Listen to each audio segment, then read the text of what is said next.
Mriki-mriki Mbak Apri, Mbak Mimin. Wah, jan.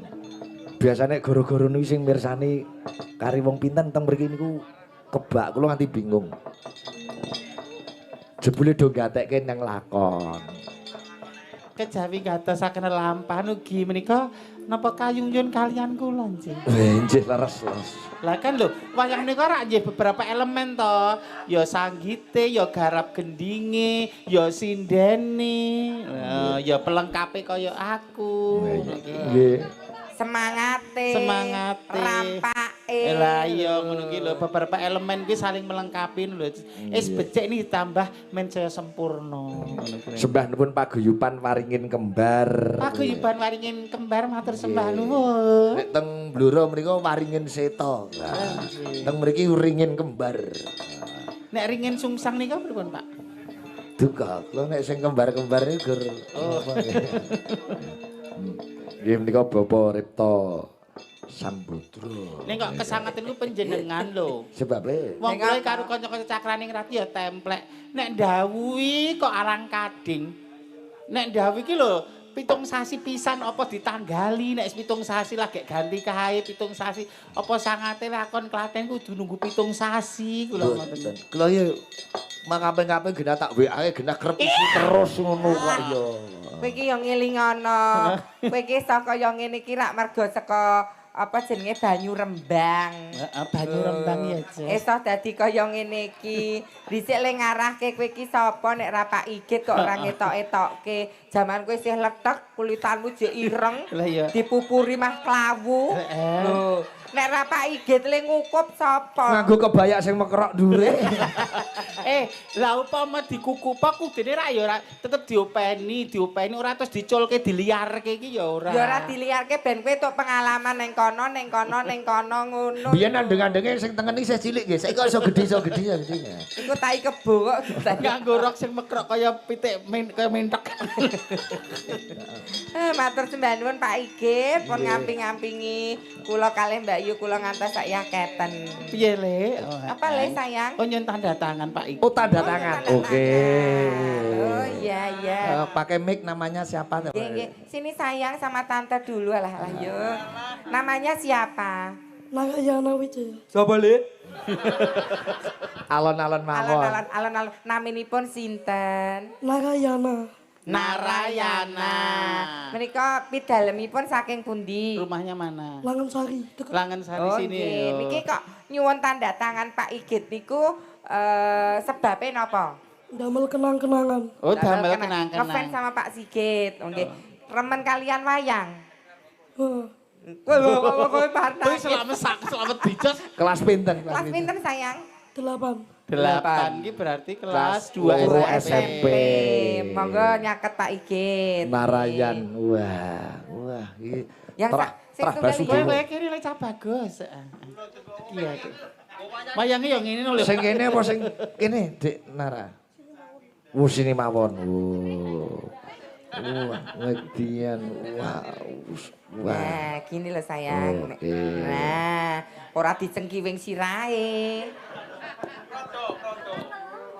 Produk pilok. Dek Naran. Wah, apik nggih. Wah, nggih. Sae Dek Naran. Sinau sing sregep nggih. Sing penting nyuwun pangestu Bapak Ibu. Aja pisan-pisan mani karo Bapak Ibu. Yo, nggih. Oke. Ini juga. Nggih. Wah, Pinter-pinter. walah sing gawe Samsung iki kita pabrik kaos salim dulu no. Iya, salim kan. Oke. Aduh. Wah, nggih. Niki produk pilok niki mboten biasa. Nggih. Salim Le. Asmane sinten nang cah ganteng? Namanya siapa sayang? Jose. Jose. Oh, campur sari. Jose.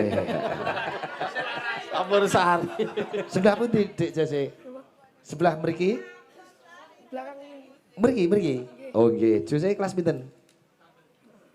Kelas pinten? Lali. Oh, 2. 2 napa? SMA. SMP. Oh, SMP. Oh. Aji dia ngerti apa kok pakai gedung bocah. Aduh. Walah. Wah. Ampun kleru kok tulisannya Sigit Bonang. Oh, mboten. Sigit Rembang kok Bonang. Nggih. Niki Dik Jose. Nggih. Wah. Salim dulu no sama tante. Iya. Ah. Sama kakung. Nah. Kakung. Kakung kok kakus. Angga iki. Oke dodar lho Pri. Mau kemana itu anak-anak? Ini sangoni Pak Sigit, sangoni Sangoni Pak Pak Sigit. Sigit. dulu. Kasih sangu sama Pak Igit. Iya. Jose. Semangat, Dek. Heeh. Oh, ini sesuk dilaminating nggih. Iya, Matur pripun?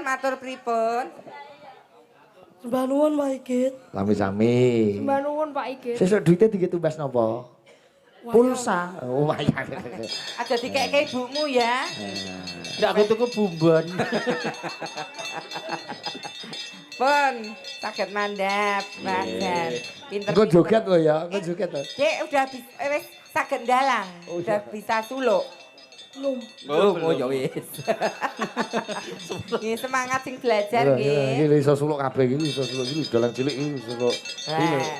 Kamu bisa yang suluk. Kate. Ini wis bagus. Iya. Takoni Mbak Pri, nama Iki- lengkape, nama Yalah, lengkape. Mbok, sok rahimku tukul ngene iki ya. Namine sinten, Dek? Kenzi. Kenzi. Kenzi. Makanya Jose ki Kenzi. Jeneng kok apik-apik. Lho jenenge apik lho jeneng Sukimin. Yo men zaman dhisik tahun 70-an lho Pri kok yo. Sari Kenzi kelas pinten? Kenzi. Kelas pinten? 3. Kelas 3 SD. SD pundi sayangku? SD Negeri Tembalang. Oh Tembalang. Tembalang. Tembalang secara undi. Wah apik iki wayangane jogete ya apik. Oh. Wah. Nyuwun sangu Pak Sigit mboten? Nggih. Nggih. Nyaket Pak Igit no. Nah. Kenzi kok joget to sih ya? Heeh. Kenzi. Blangkone ya apik. Iki harus Blangkone undrup to iki. suluk apa joget iki badane. Iki joget apa suluk? Suluk-suluk sih Kenzi. Suluk sih. Suluk dulu. Oh, odo-odo, heeh. 6 ya sih ya. 6 abang apa 6 ireng? Ampun diajari ngoten niku kok. Slendro. Oh, Slendro, slendro. sampun slendro. Nek niki darang cilik langsung teng teng teng teng ngoten Pak Pit ya. Yaksa kura rupa ade setena lendra. Yaksa lelaku Jos. Jos. Jos. Sok tahun ngarep mayang neh ning kelurahan Tembalang nggih. Nggih. Oke. Bapake nggih dalang. Boten Lah bapake nyambut damel napa? proyek. Proyek. Bapaknya namanya sinten le? Bapake sapa? Bapake namanya sinten? Namanya siapa? Putadianto. Sinten? Putut. Putadianto. Heh? Purdianto. Anak elek Purdianto kowe iki. Iki mbokmu le. Iki bunda le. Iki bundamu. malah jijik karo mbokne. Lah sing ngajari ndalang niku sinten, Dik Kenzi? Dulu ayah. Dulu ayah. Ayah. Sekarang YouTube. udah masuk sanggar. Oh, masuk sanggar. sanggar. Sih. Apik bocah kuwendele ra karuan. Lah nggih to. Iso suluk larase pleng. Cilikanku dhisik yo ngene iki lho.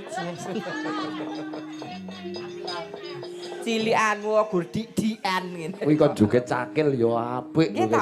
Lho. Jiwa seninya luar biasa. Ya coba nembang kok sing joget Kenzi. Nggih, nembang napa niki? Wah karo soto ya enak seger ya satune. Dalang mboten dalang ya poso ngono kok dalang kok. Nek pama kula sotone dibungkus ngeten pripun dadi sesuk-esuk tangi turu melek to tekan Klaten seger heeh dipanasi. Kula mang cepaki nek nganu mawon. Loh, kowe arep dibungkus ayah pitoyo. Lho. Iki apa to nang dalang kok dicepaki soto barang niki. Alah mboten capeke. Ya saru. Jenenge wong dalang iki ora kena kok terus nyekel mangkok niku kan saru. Nggih, lajeng. Lho aduh. Apa meneh kok terus nyekel satene iki di syuting streaming mboten sae. Nggih. Dalang niku kudu kebak tirakat. Nggih. Kan ya saru dipirsani kok terus nyokot ngeten. Alah. Sambele. Mboten. Niki nembang napa niki Pak Sikit? Menika request kula wau kata wonten ingkang nyuwun sesuman. Lewung barang nggih, lewung. Saking dulur-dulur Nggih Klaten. lewung nggih saking Klaten. Lewung dipinangani sik ya sih ya. Joget ya sih. Oke, langsung mawon to nih. Oh nggih, larase pelok lewung. Iki kok Pak Adi bakso, niki ping Sragen iki. Iya. Manut. Lewung. Yo, lewung Mas Rangga. Yo. Yo Pak Nik, Ganesan. Yo. Asik. Yo.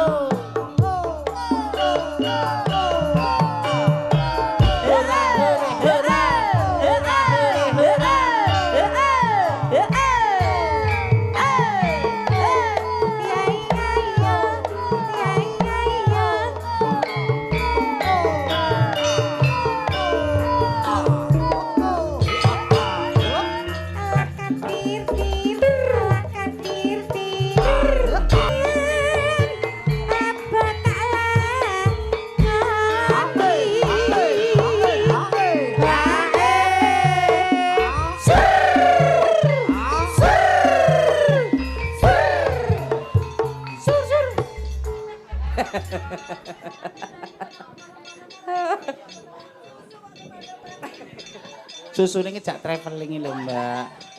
Mlengse. Susu komling. Sabda pandita. Oh.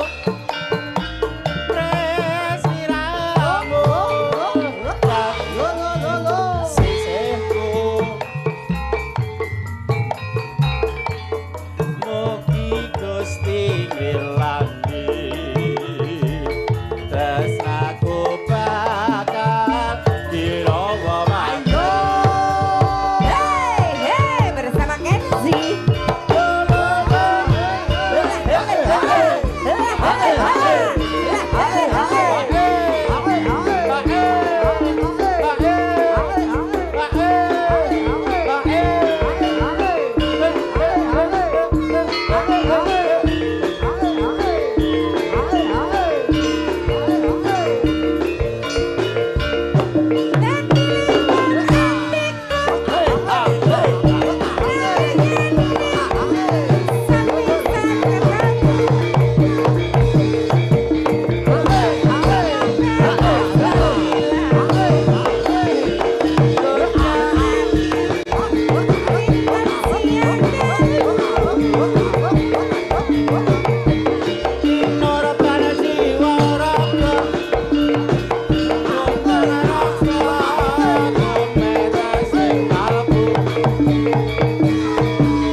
Susumu kemana-mana nanti hati sawiji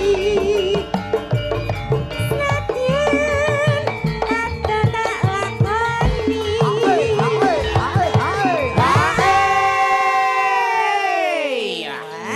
Jogete sangar ya sih. nyakil terus ya Lek. Gagan.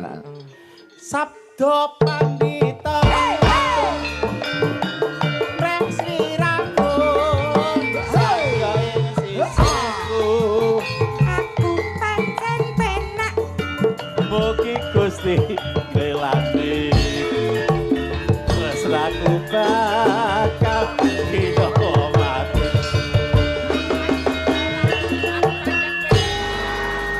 Pri. Oke. terima kasih Dek Kenzi Yo senggaan jadi dipaksa kan so, aku pancen penak. Maksudnya kok mencar banget loh, di luar ekspektasi loh, di luar nalar ngono loh. ya men tak kecekel Tak gendong kemana-mana, susu kemana-mana, rada oke lah, rada ada bayangan lain. Aku pancen penak, rak perasaanmu dewe. Wong liya sing yo ngresula yo, Pri. Oh, cah cilik Kenzi jogete iso ngono. Jostis. Oh, aku terus kelingan iki cilikane Akmal Alip ya semono joget-joget. Sombene cah wis gede wis kuliah. Berarti awake dhewe saya tuwek. anu bocah-bocah saiki mergo vitamine apa pangane apa mergo apa ya prikok rumangsaku luwih ibarate diwasane cepet pintere luwih cepet timbang nek dhewe. Iya, mergo apa jenenge mediane lho, Le. Saiki kan media digital. Cak saiki dolan dhewe ngono mulih tekan gone dhisik kan bocah ilang akeh digondol wewe apa ten apa asli ilang ngono kuwi lho. Saiki duwe Google Map kok. Aku pengen digondol liyane. Gondol kirek kono nek. Sejenis wewe tapi ora duwe wewe ngono lho. Kan jaman dhisik ana to cah cilik anu bocah durung disunat ngerti mulih digondol wewe wis dadi sunat, wis dadi sunat otomatis ngono kuwi lho. Aku pengine ya disunat otomatis. Wong edan kok senengane. Dek Kenzi semangat nggih, semangat belajar. Semoga menjadi seniman hebat. Dalang kondang keterima. Amin. Aku nek kelingan Dek Kenzi kan kaya jaman cilikanku dhisik ya, Le. Piye ngono kuwi ya? Oh, aku di Ngono kuwi nganggo keris cilik terus batu nganggo bros, heeh. Kalau dulu kan Kalima SD sudah derek Pak Joko Edan. Oh, dulu. nggih. Di pedurungan. Ning dandan lanang Nggih. bloko. Dulu. Zaman tasih perawan cilik dhisik. Joko cilik. Kalau yang Rong kenal, bingung. rong kenal yoga, rong kenal sopir, rong kenal sopir truk iki lho. Salah ndelik terus kok. Nyape hawa, wong sape hawa. La. Aku lho tok anti moloro gen menengah ae. Lah. Angger duo sinden iki mesti gayenge ra jamu. Alah. Sembah nuwun Mas Surito, masih lenggah sak kanca WMC Wayang Mania Community. Heeh, kanca-kanca CFC sembah nuwun. Wayang Mania Community. Nggih. Pak Warsito saking Ungaran sembah nuwun. Nggih. Wah, Nggih. saking Kendal Bojon sembah nuwun. Ngaturaken menapa malih menika? Lho menika request ingkang dereng dipinangkani Sesi Demak. Sesi Deman sinten ingkang ngaturaken? Wonten Mbak Lilis, wonten Mbak Eni. Mbak LI2S. HS ini apa? Lilis LI2S. Oh, nggih. Monggo Mbak Lilis. Monggo Mbak Lilis. Mbak Lilis menika piyayipun kalem nggih karakteripun. Nggih, menika. Ya itu pas kalem juga kalem, nek pas galak kita karo sing lanang galak kita. Mboten Pak Ige. Oh, mboten. Oh, menika garwane TNI menika Mbak Mimin. Monggo wong ayu piyai. Karo Mbak Eni. Karo Mbak Ima. Bertiga. Mbak Eni sajak mati kutu ngono ya setelah mendekat. Setelah mendekatku sak mati kutu. Iki suamine Mas Jul, istrine Mas Jul. Lah Aku kabeh lho wedok. selalu nonton Mbak Eni. Oh, jebule yo sak kala masa neropong Sigit Channel tadi. Nggih kula selalu mantau. Gek kapan aku didhawuhi ngono. Aku mah ndek cita-cita kapan iso nimbali Pak Sigit ngono lho. Ngaturi Le. Pak Sigit. Lho nek kula sak kula niku suwan mriku tanpa bayaran kula tetep. Saestu. Saestu. Nggih mengke nek rabine kula. Nggih. Saestu kula nek sing dawuh Mbak Apri karo Mbak Mimin kula ora bayaran. Calonmu Bonggol Jati ngendi ya, Bri? Lelaki yang tidak beruntung mana itu? Lelaki mana yang tidak beruntung mendapatkanku? Aku ya saya kelingan aku digawe Mbak Apri, Mbak Mimin dandan. Tak amlop iku mboten usah. Tak tututi nganti jendelane kaca harus ditutup rapet bet ngono. Waduh. Wes, alhamdulillah. Kayak mahar nyumbang lali kali. Mboten usah nyumbang wong jatahe jenenganipun enten malah Sesi Deman karya Mbah Sukron Suwondo. Ngagem bawa menika. Mboten. Langsung. Mangga. Kami minta saking Mbak Lilis rumiyin. Mangga. Nanai neno dedak tak tu tatok tu dotak tu dotak.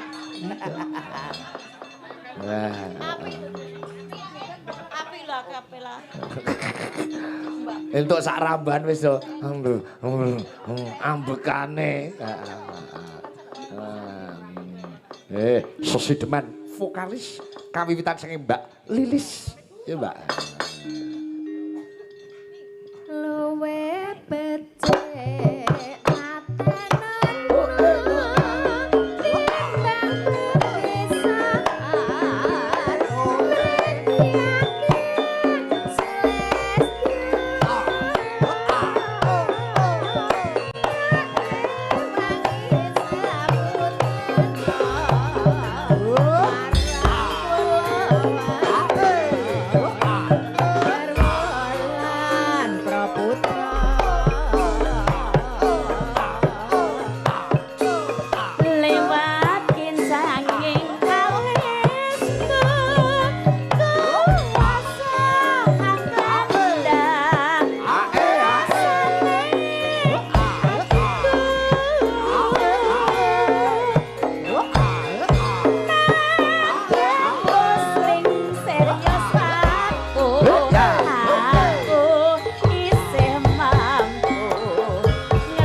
pasangan tuwek-tuwek nek ya apik. ngomongnya sing apik. Iki mono minangka contoh kok. Ben nyontoni sing nom-nom kok. Oh, ngono. Nah, nggih to suwek-suweke kok Mas. Lah niki request nek Mbak Apri, Mbak Mimin dereng bajing loncat iki kaya durung mari. Oh, sembah nuwun Pak Wanto masih negani. Wah, sembah nuwun. Pun wae. Pak Wanto ibarate wayang terus kaya begawan abiyasa. Ya ini ya. Wah, sepuh-sepuh sekalian ke garwa nonton wayang. Cita-citaku sebenarnya ngono. Aku tuwa ya sampeyan niliki anakku wawang mayang ning kono, kegenti jagat ning kene. Siraman hati. Heeh, yuk karo nyawer ngono kuwi. Terus joget nyakil. Tuwek perakilan. Pun masuk nawi jenengan nyakil. Heeh. Saking jagat jenar lovers isih memantau nggih sembah nuwun. Jagat iki ngono templek. Beda anakku Jawi pirang-pirang dina ora ketemu aku tak fikol iki. Dekne terus ngelek Pak, ngelek gambar videone digane padahal ya ora. Ngelek. Anakku dek eneng-eneng ae. Ketoke kok omongan karo bapake kok megah. Lah telepon ngelek Pak, ngelek. Akale kok ana. Kaya kancaku metu tengah wengi ngono. Engko nek mulih karo nyangking sego kucing ya, piye? Sinyale ora cetha. Gur titip sego kucing kok alasane sinyale ora cetha. Halo, sinyale ora cetha, ora krungu. Iku cah ya mangkat. Mboten rombongan iki beda. Beda komunitas. Mika komunitas rotipan iki. Nggih. Bajing loncat. Kang nyanyi sinten menika? Ingkang nembang Mbak Ida Lalano. Wah. Sri Kandinya Solo. RRI Solo. Jumeneng Mbak Ida. Penari sinden lho. Pemain wayang jos. Allahumma sholli wa sallim ala Sayyidina wa maulana Muhammad. Menyuro.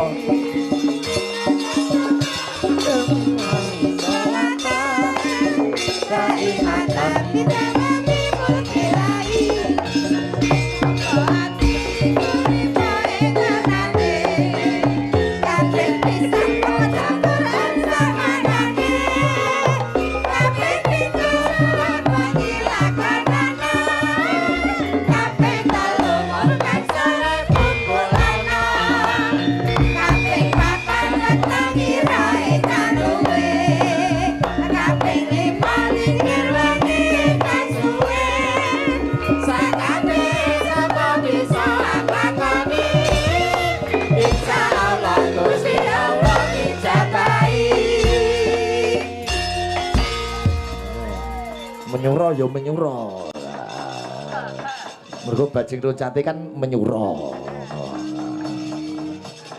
Mbak Ida Lala. Deh. Ketoke nek tak jejer iki karo Mbak Mimin kok kaya apa ya kaya sepantaran lah. Apa wayang yo Sri Kandi Mustaka. Mustaka Weni. Mumet. Mustaka mumet lho. Ndini. Senengane. Apa Mus kono? Iki seniorku kok ya. Sukun kok ya. Badake rokok ae. Lagune bajing loncat Mbak Ida Lala ingkang nembang. Mbak Apri karo Mbak Niken Mimin. Ingkang Hambeksa. Ingkang Mbak Mimin ingkang silat nggih. Oh nggih. Nun sewu Mbak Mimin. Upami panjenengan salat menika ngagem sarung napa rukuh? Nek salat ngagem sarung napa rukuh? Fitrahnya sebagai kalau sholatnya durasinya panjang, Iya. kayak tarawih itu sarung. Oh. Tapi nek hanya sholat-sholat Sunnah. sholat wajib kan cuma 4 rakaat, 3 rakaat dan sebagainya itu Nggih. celana nggak apa-apa. Soalnya Oh. celana kan mesti cincing-cincing sakit Nggih. dengkule ngoten niku. Oh. Tak kira nggo rukuh. Mboten no. Tak kira nggo rukuh motif sarong. Tapi sarungnya motifnya apa? Tergantung selera aku. Tergantung perasaan hati saat itu. Saat itu. Kalau tiba kemil ya engko gambar wajik-wajik ngono kuwi. oke. Nek lagi bahagia gambar bunga-bunga. Bunga-bunga di mana? Jadi mewakili selera hati aja. Oke. Terus warnanya? Kalau pink itu linjeriku, Mbak. Wong edan wah wis. Alah ya. Jangan salah loh, wanita itu kalau malam malah harusnya nggak pakai apa-apa. Oke. Bra aja nggak pakai, jadi pakai yang ringan-ringan. Iki wong ra jelas kok arep ngrembug Dia wanita. memberi edukasi kepada Mengedukasi. Kami. Bahkan ada satu hari namanya hari tanpa bra. Oh iya, Karena betul memang sekali. dia karena itu menghindari ojo ngantek tertekan. Jadi nek turu ya nganggo sing longgar-longgar. Iya. Kalau perlu nyun sewu ora nganggo apa sing nganggo selimut tok ya ndak masalah. Dengan pasangan yang sah. Ora Ngono sing lho. tuku. Nek sing tuku ya wis tukune kuwi salah kok. Jadi Gila, itu Dek. mengedukasi. Gandane ngeyel. Aku ki senenge karo Mbah Apri, Mbah Mimin, karo Ses Mimin ki ngene iki lho. Kadang-kadang kan tidak lazim disampaikan sebenarnya, Iya. tapi dengan bahasa-bahasa guyonan gitu, jadi terkesan tidak menggurui seperti itu. Sex education itu perlu sekali. Bajing loncat tuh, bajing loncat. Iya. Bawa ta niki Mbak Ida. Bawa no Mbak Ida kok mboten bawa. Ya bawa. Bawa, Ayo ibarat bapak Evalo. Mas Bobo. Bowo. Wah, nanjake sing rebab. Iya. Seh Jumari. Ngono ya. Blangkonmu rada pas Kocone iki karo motone kok jarake adumen to, Jes.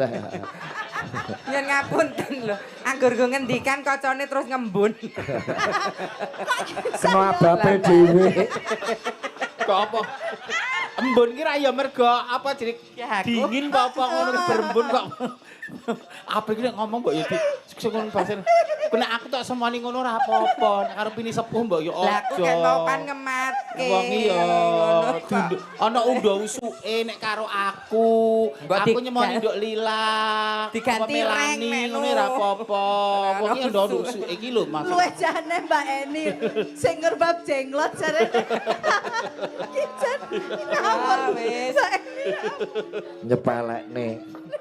Aku nek karo sing rebab ora wani. Mboten wantun. Mergo nek ning Pakinteran Semarang kono sing ngopeni aku kuwi sing rebab. Oh. Ora usah tuku sego. Aku masak sego. Masak sego. Lho, Saged. ora satu jang. Lah tuku lawuh tok iwak sing akeh. Malah ngungkuli sego. Kuwi regane malah ngungkul-ngungkul ya. Nggih, Seh Jumari menika wah saestu. Kopi barang kok tak gawani kopi saya. Aku nek pengen entuk kopi kok Temanggung. Dilingke nek lali. Ini sing ngopeni kula teng Gunung Pati ini Seh Jumari gaweke apa-apa. Nggih, niku danyange Pakintelan. Nggih, ya dipun bawani Mbak Ida Lala.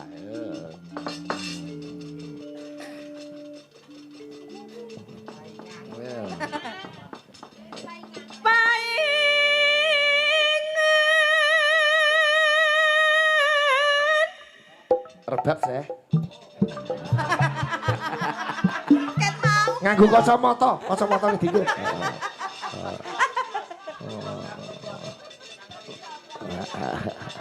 Cilup. Bah. Ada lagi kan. Nah, ngono lho la. Sak rai kok untu tok. Pak Oke. Naik.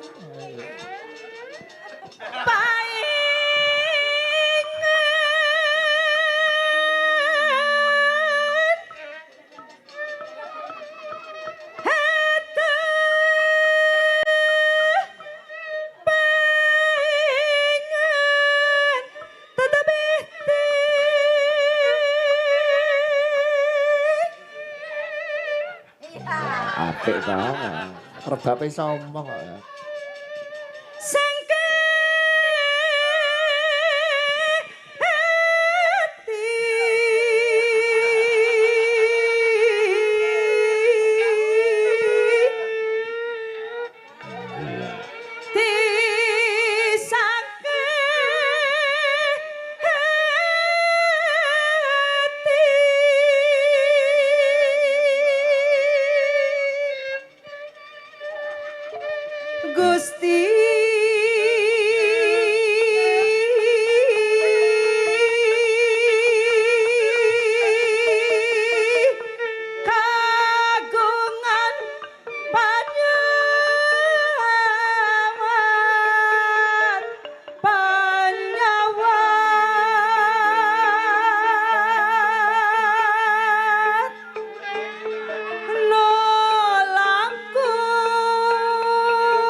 Bajing loncat dados.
Ayo Mbak Ida. Bajing loncat.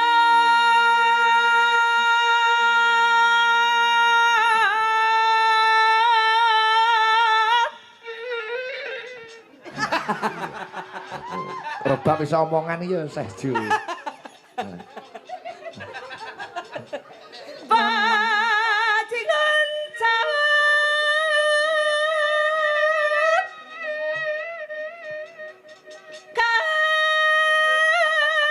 Kastana, aduh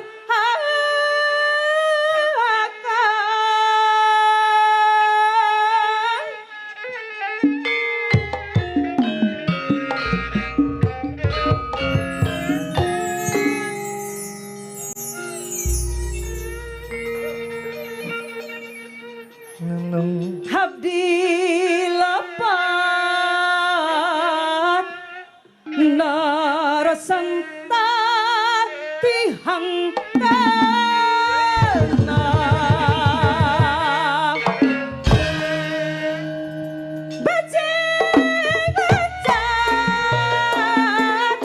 bajing loncat kastana aduh abdi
Mbak. Oh iya iya iya. Iya iya. Yo meh mirip-mirip bajing. Pancek pakai ngeng, baji eng.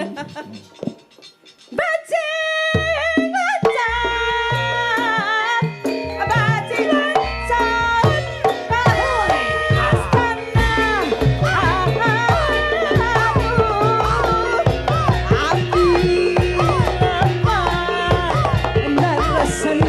narasan tadi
Jogete kok iso energik kaya ngono ki piye?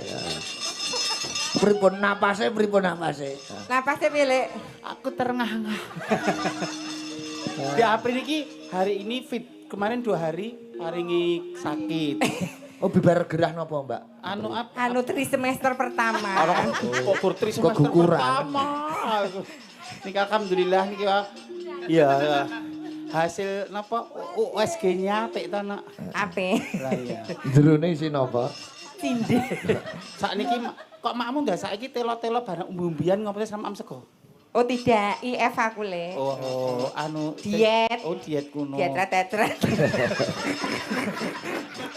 Sebenarnya Pri, hati-hati aku sih. Aduh, Pri loro iki malam kayak iki Agustusan tak ya blaten aku golek kanca sapa bingung aku ngono kuwi wis judeg aku ngono kuwi. Terus aku salat malam tak dongake dadi ya. Oh iya. Tahajud. Dongake Kula dibalik wingi kan sakit, terus lek meniku tilik kula. Nggih. Kula kan sakite kan lambung. Nilik niku nggawanane jeruk. Blimbe. Kaya arep nyengkake. kan ya kan yo ngerti sakite apa ngerti butuh niatku tilik sing cepet kan buah-buahan ngono lho. Nek kue kan sesuk bosok ngono ki lho maksud kurang ngerti lambung ngerti ngono tak duit ae 75 malah ringkes ya. Sing penting dieling-eling nek wong Jawa nek tilik wong loro aja nganti gawake gedang. Lah sebabipun Lho. Niku mboten sae niku padha karo nyengkake patine. oh ngaten. Nggih lah, mbok digawe gedang. Tujune ra gawake gedang ya lek. Ampun. Gak ke kolak. Bener niku kula setuju napa salat tengah malam niku kula mau ndongake karo kancane. Nggih. Salat hajat Pri, hajate paringi kesehatan kowe. Nggih. Niku sing diarani salat julung wangi ngono. Gantine Madya Ratri ngoten niku nggih. Injih. Sing dereng Mbak Yosi, Mbak Putri, Mbak Lila, Mbak Melani. Ayo. Mbak Yosi, Mbak Melani, Mbak Lila, Mbak Putri. Monggo. Mbak Putri yang baru turun mesin. Nah, Mbon dangu niku. Wong niku pun setahun. mbon meh bobot melih ketek kene.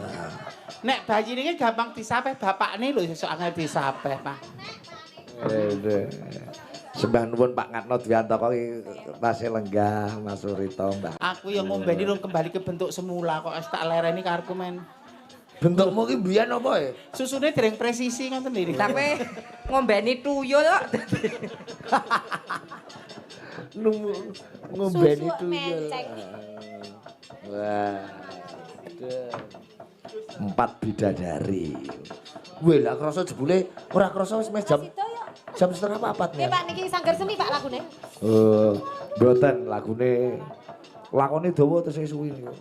Niki isih tumuruning Wahyu napa nu jenenge? Wahyu Julung Kembang. Iya, lagune sing hot, sing meriah, sing gayeng gumargeng Mbak Yosi. Napa?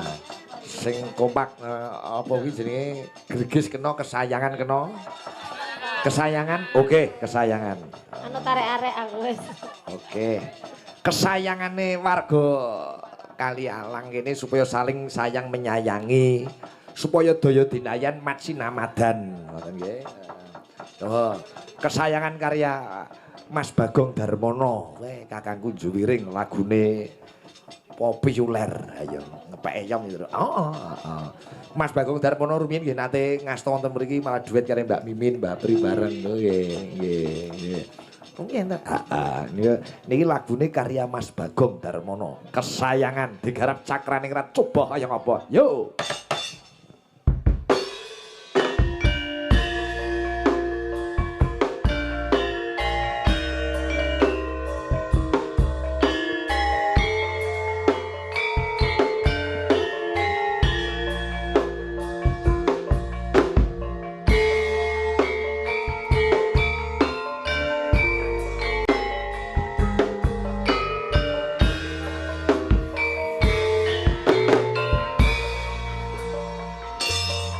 Kang Mas kesayangan kaya ngopo rasane ngati iki suwe ra krungu pawartamu bingung rasane nandang rindu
matur nuwun presiden-presiden hebat, bintang tamu hebat. Sembah nuwun Mbak Apri, Mbak Mimin. Ada.